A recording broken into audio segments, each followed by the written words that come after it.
নমস্কাৰ আৰু স্বাগতম জনাইছোঁ মোৰ ইউটিউব চেনেল অসমীয়া জ্ঞানলৈ। আৰু মই আজি আপোনালোকৰ বাবে লৈ আহিছোঁ 10টা অমৃত বাণী। গতিকে আহকচোন দেৰি নকৰি ভিডিঅ'টো আগলৈ চাওঁ। মহাত্মা গান্ধীয়ে কৈছিলে যে কোনোবাই তোমাক অসৎ ব্যৱহাৰেৰে অপমানিত কৰিলে যদি তুমি সেইজনক সৎ ব্যৱহাৰ কৰা তেন্তে এদিন নহয় এদিন তুমি সেইজনৰ পৰা সৎ ব্যৱহাৰ পাবা। সৰ্বপল্লী ৰাধাকৃষ্ণনে কৈছিলে যে শ্লোগানেৰে নহয় কঠোৰ পৰিশ্ৰমেৰে আমি আমাৰ দেশৰ উন্নতি সাধিব পাৰিম।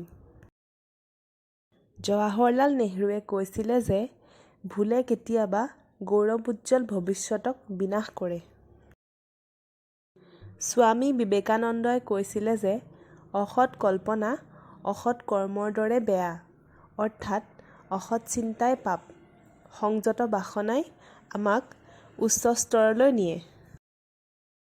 ডক্টৰ APJ আব্দুল কালামে কৈছিলে যে যিয়ে তোমাৰ অন্যায় কৰে তাৰ বিনিময়ত তেওঁৰ উপকাৰ কৰাটোহে তেওঁক শাস্তি দিয়াৰ উত্তম পন্থা।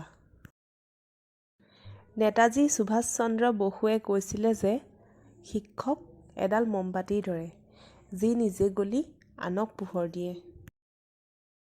বুদ্ধদেৱে কৈছিলে যে আন কোনেও তোমাক সহায় কৰিব নোৱাৰে, নিজেই নিজৰ সহায়ক হোৱা।